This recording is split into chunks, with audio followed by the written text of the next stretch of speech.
Boa noite a todos. Então, a ideia desse livro surgiu, não é, da falta de um livro que reunisse todo o conhecimento espírita disponível até o momento, né? A gente tem muitos livros sobre historiografia espírita esparsos, né? Um fala de um aspecto do Brasil, outro já fala da França, e a gente queria um que reunisse de maneira atualizada, começando desde o começo, né? Então, a gente vai nos antecedentes.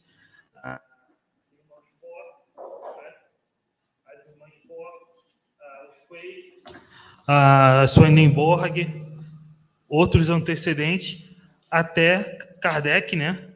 E o pós-Kardec, chegando a também o Espiritismo pelo mundo, né? Que é um trabalho que eu fiz no meu canal, Espiritismo Kardec, que eu entrevistei vários países, né? Tem até aqui, numa das páginas, os dados, né? Com a quantidade de centros em cada país, né? Então, tem movimentos que a gente nem imagina, como, por exemplo, na Ásia, né? Na Angola, no Congo, Moçambique, né? E, no final, a gente cita os autores da atualidade e de antigamente também, que são uma referência, né? Muitos que estão aqui também. Vou passar para o Lucas. Bem, boa tarde a todos. Como isso é um lançamento, como de praxe, eu gostaria de começar com os agradecimentos. Agradecimento ao nosso prefaciador, o Marco Milani, da USE, infelizmente não está aqui. Como brincou o Paulo, nós estamos vendo vários amigos se materializando aqui hoje. O Marco foi a exceção, não está aqui. Agradecer ao CCDPE pela caprichadíssima edição, a revisão. Eu tenho certeza que as deficiências que o livro inevitavelmente venha a ter serão nossa culpa, porque a revisão foi excelente, de primeiríssima qualidade. Agradecer ao Eric pela companhia nesse trabalho, nesse esforço, e reconhecer ao Eric a iniciativa, porque foi dele o desejo inicial de produzir esse livro, então nós nos pusemos furiosamente a escrevê-lo, e aí está ele. Bem, eu não tenho, acredito que o Eric também não tenho nenhuma atuação propriamente acadêmica na pesquisa do espiritismo. A minha formação é em jornalismo, e jornalista que escreve sobre história, o que eu faço o tempo todo é um pesadelo para os historiadores. Ficarei muito contente se os historiadores que lerem esse livro não perderem o sono por conta disso. Já será uma vitória. Mas esse trabalho, ele foi feito, apesar de tudo quanto nós produzimos até hoje em matéria de espiritismo ter sido, e eu não tenho problema nenhum com essa palavra, ter sido de natureza apologética, nós nos preocupamos muito na confecção do trabalho para que esse livro fosse um livro que servisse a qualquer um. Qualquer um que lesse encontraria, interessado em subsídios para conhecer a história do espiritismo, encontraria algo de útil nesse trabalho. É preciso também enfatizar que não há material absolutamente inédito no livro. O livro reúne tudo quanto foi que a gente conseguiu dentro das nossas limitadas capacidades, tudo quanto foi possível reunir do que foi produzido por outros pesquisadores e investigadores, alguns dos quais, inclusive, estão aqui presentes hoje, o que aumenta imensamente a nossa responsabilidade.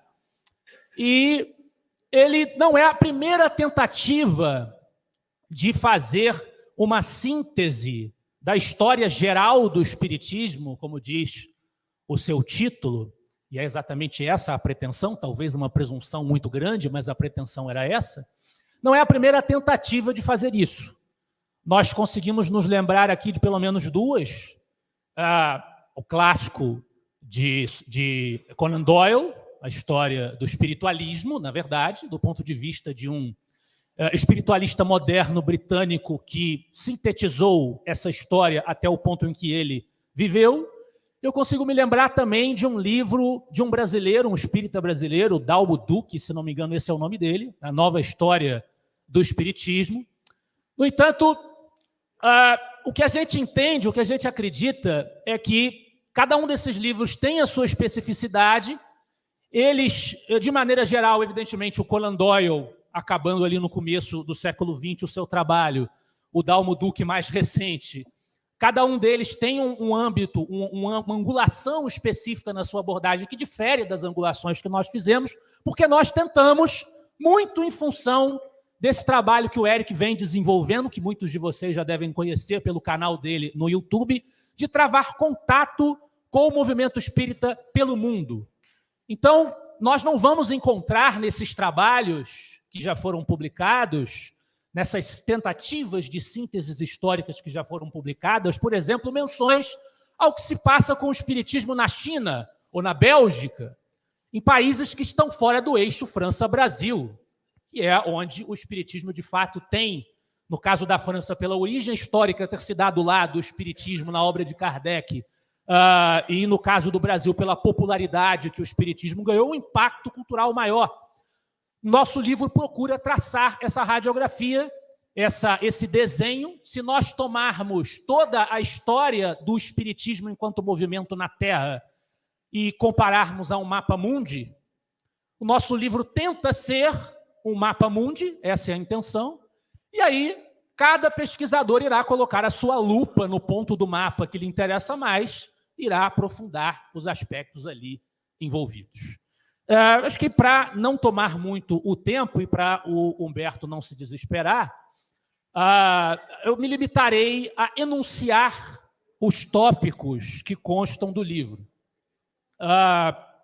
Além do prefácio do nosso Marco Milani, nós começamos com um capítulo relativamente extenso sobre o espiritualismo moderno, que tenta cobrir esse macro-movimento do qual a tradição kardeciana é uma subdivisão.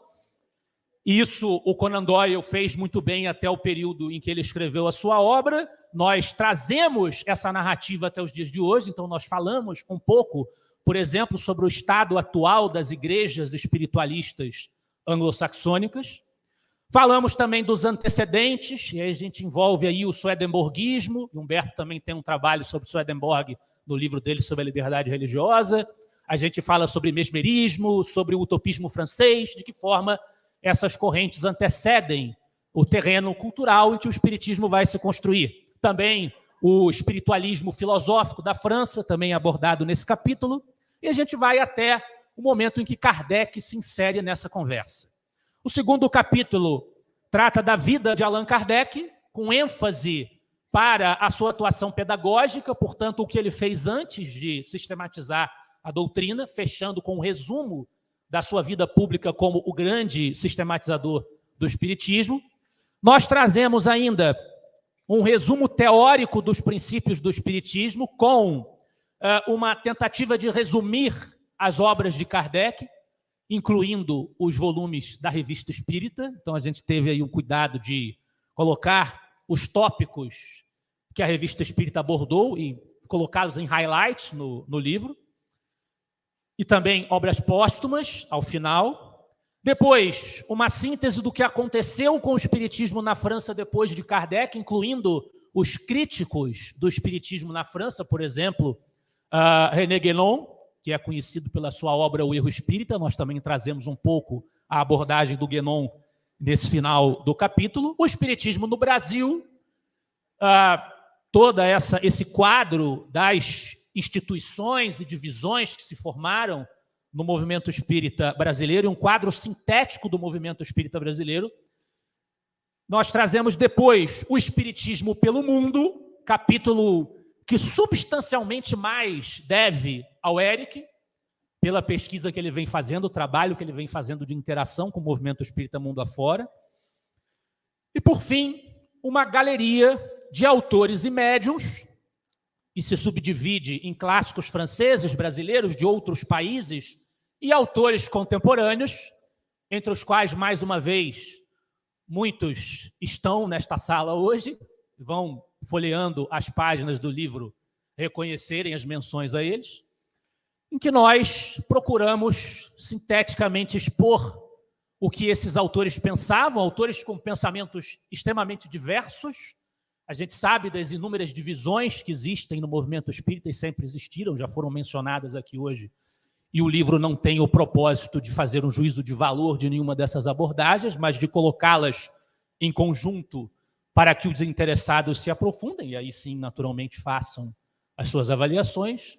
Então, a gente tem, desde os autores logo imediatamente posteriores ou até contemporâneos a Kardec, incluindo figuras como Rustem, que foi mencionado aqui, com todas as polêmicas aí envolvidas, até os autores contemporâneos que vêm levando adiante a mensagem espírita, cada um à sua maneira.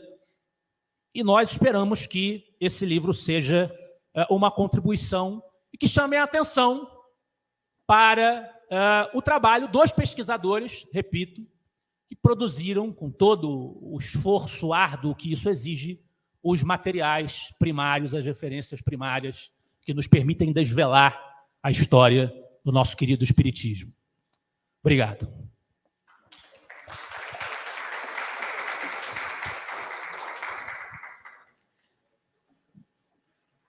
Nós queríamos, pelo CCDPE, agradecer aqui ao Eric e ao Lucas, né, por esse trabalho brilhante que eles realizaram e que nos oportunizaram fazer parte também da nossa editora. Eu quero destacar o trabalho do revisor, como eles já disseram, já elogiaram, mas quero dizer que o outro livro também foi...